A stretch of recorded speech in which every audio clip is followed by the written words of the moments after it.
Hi Mark, I'm Eva, and my Chinese name is Huang Yiqing. My school number is 49, and I'm a freshman at NCUE. Hey, I'm Miguel Sokoloff. How Christmas lights helped guerrillas put down their guns. So I thought a lot about the first word I'd say today, and I decided to say Colombia. And the reason, I don't know how many of you have visited Colombia, but Colombia is just north of the border with Brazil. It's a beautiful country with extraordinary people like me and others, laughter, and is populated with incredible fauna, flora. It's got water, it's got everything to be the perfect place. But we have a few problems. You may have heard of some of them. We have the oldest standing gorillas in the world. It's been around for over 50 years, which means that in my lifetime, I have never lived one day of peace in my country. This gorilla and the main group is the FARC guerrillas, Revolutionary Armed Forces of Colombia. They have financed their war by kidnapping, by extortion, by getting into the drug trade, by illegal mining. There has been terrorism, there have been random bombs, so it's not good. It's not really good. And if you look at the human cost of this war over 50 years, we have had more than 5,700,000 displaced population. This is one of the biggest displaced populations in the world. And this conflict has cost over 220,000 lives. So it's a little bit like the Bolivia wars again. It's a lot of people who have died unnecessarily. We are now in the middle of peace talks, and we have been trying to help resolve this problem peacefully. And as part of that, we decided to try something completely lateral and different. Christmas lights. So Christmas lights, you're saying, what the hell is this guy going to talk about? I'm going to talk about gigantic trees that we put in my strategic pathways in the jungle, covered with Christmas lights. These trees helped us immobilize 331 guerrillas, roughly 5% of the guerrilla force at the time. These trees were lit up at night, and they had a sign beside them that said, "If Christmas can come to the jungle, you can come home." Immobilized. At Christmas, everything is possible. So, how do we know these trees work? Well, we got 331, which is okay, but we also know that not a lot of guerrillas saw them. But we know that a lot of guerrillas heard about them. And we know this because we're constantly talking to demobilized guerrillas. So let me take you back 4 years before the trees. 4 years before the trees, we were approached by the government to help them come up with a communication strategy to get as many guerrillas as we could out of the jungle. The government had a military strategy. It had a legal strategy. It had a political strategy. But it said, we don't really have a communication strategy, and it probably would be a good thing to have. So we decided to immediately jump into this because it is an opportunity to affect the outcome of the conflict with the things that we do, with the tools that we have. But we didn't know very much about it. We didn't understand in Colombia, if you live in the cities, you're very far away from where the war is actually happening, so you don't really understand it. And we asked, the government to give us access to as many demobilized guerrillas as possible, and we talked to about 60 of them before we felt we fully understood the problem. We talked about, they told us why they had joined the guerrillas, why they left the guerrillas, what their dreams were, what their frustrations were. And from those conversations came the underlying insight that has guided this whole campaign, which is the guerrillas are as much prisoners of their organizations as the people they hold hostage. And at the beginning, we were so touched by those stories, we were so amazed by these stories, that we thought that maybe the best way to talk to the guerrillas was to have them talk to themselves. So we recorded about 100 different stories during the first year, and we put them on the radio and television so that the guerrillas in the jungle could hear stories, their stories, or stories similar to theirs. And when they heard them, they decided to go out. I want to tell you one of these stories. This person you see here is Galvania Andres. Galvania Andres is 25. When we took this picture, he had been 7 years in the guerrilla, and he had demobilized very recently. His story is the following. He was recruited when he was 17, and sometime later, in his squadron, if you will, this beautiful girl was recruited, and they fell in love. The conversations were about what their families were going to be like, what their kids' names would be, how their life would be when they left the guerrilla. But it turns out that love is very strictly forbidden in the lower ranks of the guerrilla. So their romance was discovered and they were separated. He was sent very far away and she was left behind.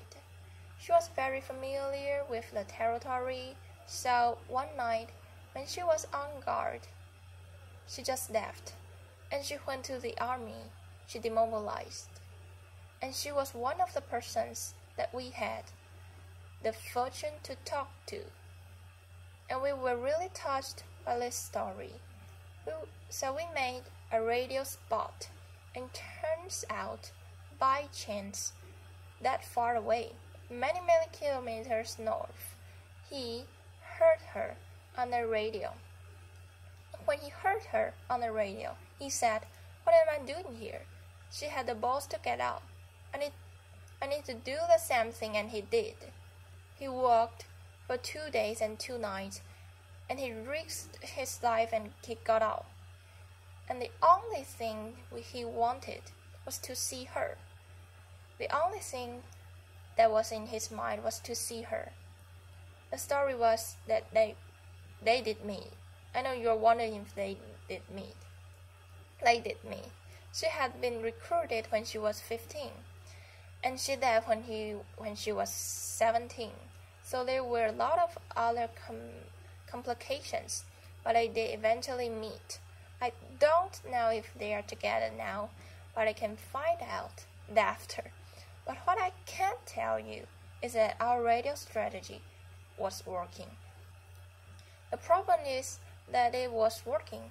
In the lower ranks of the guerrilla, it was not working with the commanders, the people that are more difficult to replace, because you can easily recruit, but you can get the older commanders. So we thought, well, we'll use the same strategy.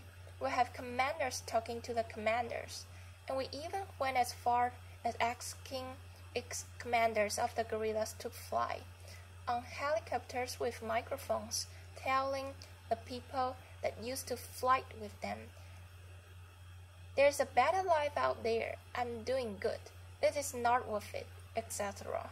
But as you can all imagine, it was very easy to counteract, because what was a guerrilla going to say? Yeah, right. If he doesn't do that, he's going to get killed. So it was easy. So we were suddenly left with nothing, because the guerrilla was spreading the word that all of those things are done, because if they don't do it, they are in danger. And someday, some brilliant person in our team came back and said, "You know what I noticed? I noticed that around Christmas time, there have been peaks of demobilization since this war has started." And that was incredible, because that led us to think that we needed to talk to the human being, not to the soldier. We needed to step away from talking, from governments to army, from army to army, and we needed to talk about the universal values, and we needed to talk about humanity. And that was when the Christmas tree happened. This picture that I have here, you see, this is the planning of the Christmas trees, and that man you see there with the 3 stars is Captain Junior Vandal Vandezi. Captain Vandezi was the first high-ranking officials to give us the helicopter and the support we needed to put these Christmas trees up. And he said in that meeting something that I will never forget. He said, "I want to do this because being generous makes me stronger, makes my men feel stronger." And I get very emotional when I remember him, because he was killed later in the combat and we really miss him. But I wanted you all to see him, because he was really, really important. He gave us all the support to put up the first Christmas trees. What happened later is that the guerrillas who came out during the Christmas tree operation and all of that said, "That's really good. Christmas trees are really cool. But you know what? We really don't walk anymore. We use rivers." So rivers are the highways of the jungle, and this is something we learned. And most of the recruiting was being done in and around the river villages. So we went to these river villages and we asked the people, and probably some of them were direct acquaintances of the guerrillas. We asked them, "Can you send guerrillas a message?" We collected over 6,000 messages. Some of them were notes saying, "Get out." Some of them were toys. Some of them were candy. Even people took off their jewelry, their little crosses and religious things, and put them in these floating balls that we sent down the rivers so that they could be picked up at night. And we sent thousands of these down the rivers, and they picked them up later if they weren't. But lots of them would pick up. This generated, on average, a demobilization every 6 hours. So this was incredible, and it was about come home at Christmas. Then came the peace process, and when the peace process started, the whole mindset of the guerrillas changed. And it changed because it makes you think, well, if there's a peace process, this is probably going to be over. At some point I'm going to get out. And their fears completely changed. And their fears were not about, am I going to get killed? Their fears were, am I going to be rejected? When I get out of this, am I going to be rejected? So the past Christmas, what we did was we asked.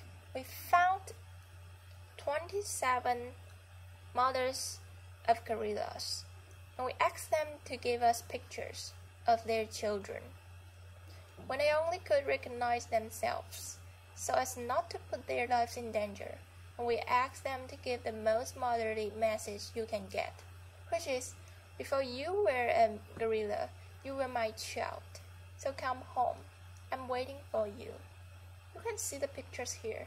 I'll show you a couple. Applause. Thank you. And these pictures were placed in many different places, and a lot of them came back, and it was really, really beautiful. And then we decided to work with society. So we did mothers around Christmas time. Now let's talk about the rest of the people, and you may be aware of this or not. But there was a World Cup this year, and Colombia played really well, and it was a unifying moment for Colombia. And what we did was tell the guerrillas, come, get out of the jungle. We're saving a place for you. So this was television. This was our different types of media saying, we're saving a place for you. The soldier here in the commercial says, I'm saving a place for you right here in this helicopter so that you can get out of this jungle and go and join the World Cup. It's football players, radio announcers, everybody was saving a place for the guerrilla. So, since we started this work a little over 8 years ago, 17,000 guerrillas have demobilized. I do not. Applause. Thank you. I don't want to say in any way that it only has to do with what we do. But what I do know is that our work and the work that we do may have helped a lot of them start thinking about demobilization. And it may have helped a lot of them take the final decision. If that is true, advertising is still one of the most powerful tools of change that we have available. And I speak not only my behalf, but on behalf of all the colleagues I see here who work in advertising, and of all of the team that has worked with me to do this, that if you want to change the world or you wanted to achieve peace, please call us. We'd love to help. Thank you. Applause.